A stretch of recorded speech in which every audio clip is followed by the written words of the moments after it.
Si baik dan si jahat. Pada zaman dahulu, hiduplah dua orang pemuda. Sebut saja mereka si baik dan si jahat. Keduanya sama-sama hidup dalam keterbatasan. Namun bedanya, si baik adalah sosok pekerja keras yang selalu membagi rezeki atau makanannya kepada si jahat setelah bekerja seharian. Sementara si jahat selalu di rumah bermalas-malasan dan tak pernah mau bekerja. Suatu pagi, mereka berdua sedang duduk-duduk dan berbincang-bincang seperti biasa di depan rumah.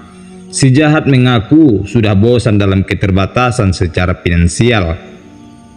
Dia sedang berpikir bagaimana caranya untuk mendapatkan uang yang banyak dalam waktu singkat dan hidup enak. Si jahat pun mengusulkan agar si baik mau membantunya merampok kereta upeti kerajaan yang hampir tiap hari melewati rumah mereka. Aku punya ide, bagaimana kalau kita coba cegat saja kereta itu? Siapa tahu mereka mau memberi kita harta-harta mereka, ajak si jahat. Aku tidak mau, lebih baik kamu bekerja daripada buang waktu melakukan hal-hal jahat seperti itu, jawab si baik hati sambil meminum kopinya.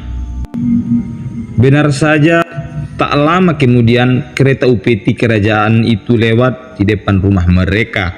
Namun, ada suara keras seperti benda yang jatuh ke tanah. Apa itu?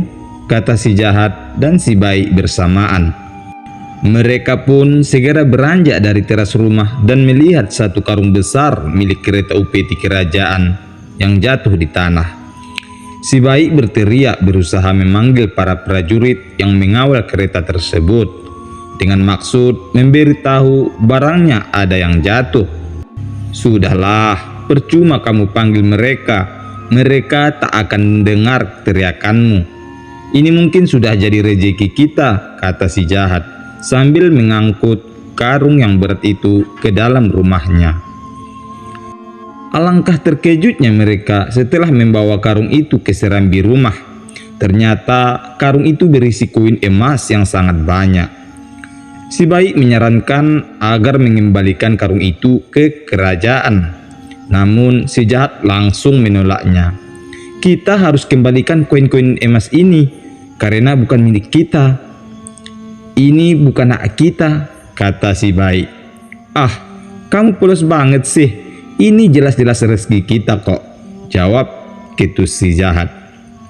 Si jahat yang sudah gelap mata kemudian berlari kecil ke dapur. Rupanya dia mengambil pisau dan langsung menusuk si baik dari belakang. Tusukan tersebut mengenai punggung si baik yang kala itu sedang membungkus karung koin emas dan berniat untuk mengembalikannya kepada kerajaan. Si baik langsung tersungkur di serambi rumahnya dan bersimbah darah. Melihat hal tersebut, si jahat bergumam, sudah saatnya aku hidup enak dan kaya raya seorang diri dengan koin emas ini. Tak lama kemudian, pasukan kerajaan mengepung rumah mereka. Si jahat berusaha melarikan diri melalui pintu belakang. Namun, sayangnya si jahat tak bisa berlari terlalu jauh. Ruang geraknya terhambat beratnya koin emas yang dibawanya, sehingga si jahat berhasil ditangkap dan dijebloskan ke dalam penjara. Tak terasa waktu berlalu begitu cepat. Sudah 1 tahun si jahat berada di dalam penjara. Perangainya berubah drastis menjadi pemurung dan pendiam. Dia tak pernah mau makan dan jarang tidur. Dia menyesal karena telah memperlakukan si baik seperti itu. Dia baru sadar bahwa mencuri, mengkhianati, memutarbalikkan fakta, dan menikam dari belakang adalah perbuatan paling tercela di muka bumi ini. Sebulan kemudian, tak disangka datanglah si baik menjenguk si jahat di dalam penjara. Betapa kagetnya si jahat melihat si baik masih segar bugar. Astaga, kamu kok belum mati?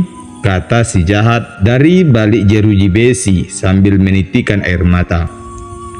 Allah menyelamatkanku. Setelah kau tusuk aku dari belakang, tetangga sekitar membantu dan mengobatiku, ujar si baik sambil tersenyum. Tak lama berselang, datanglah beberapa ajudan kerajaan.